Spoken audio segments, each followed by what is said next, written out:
Non veg ಒಳ್ಳೇದು, ಅನಾದಿ ಕಾಲದಿಂದ ತಿನ್ಕೊಂಡ್ ಬಂದಿದ್ದಾರೆ. ಆಯ್ತಾ, ಈಗ ಇವಾಗ ತಿಂದ್ರೆ ಏನಾಗ್ಬಿಡ್ತದೆ, ಪ್ರಾಬ್ಲಮ್ ಏನ್ ಗೊತ್ತಾ, ಹೆಂಗ್ ಬೇಯಿಸ್ತಾರೆ ಅನ್ನೋದು ಬಹಳ ಮುಖ್ಯ. ಗೊತ್ತಾಯ್ತಾ?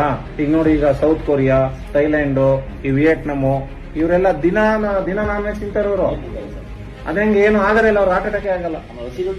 ನಾವೆಲ್ಲ ಚೆನ್ನಾಗಿ ಬೆಣ್ಣೆ ಹಾಕ್ಬಿಟ್ಟೆ, ತುಪ್ಪ ಹಾಕ್ಬಿಟ್ಟೆ, ಎಣ್ಣೆಲಿ ಕರೆದ್ಬಿಟ್ಟೆ, ಫ್ರೈ ಮಾಡ್ಬಿಟ್ಟೆ, ಮೂರ್ ಸಲ ತಿಂದ್ಬಿಟ್ಟೆ, ಜಾಸ್ತಿ ತಿಂದ್ಬಿಟ್ಟೆ ಮಾಡಿ ತೊಂದರೆ ಮಾಡ್ಕೊಂತ ಇದ್ದೀವಿ.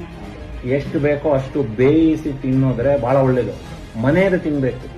ಅದರಲ್ಲಿ ವೈಟ್ ಮೀಟ್ ಅಂತ ಬರ್ತದೆ, ಬಿಳಿ ಮಾಂಸ, ಕೆಂಪು ಮಾಂಸ.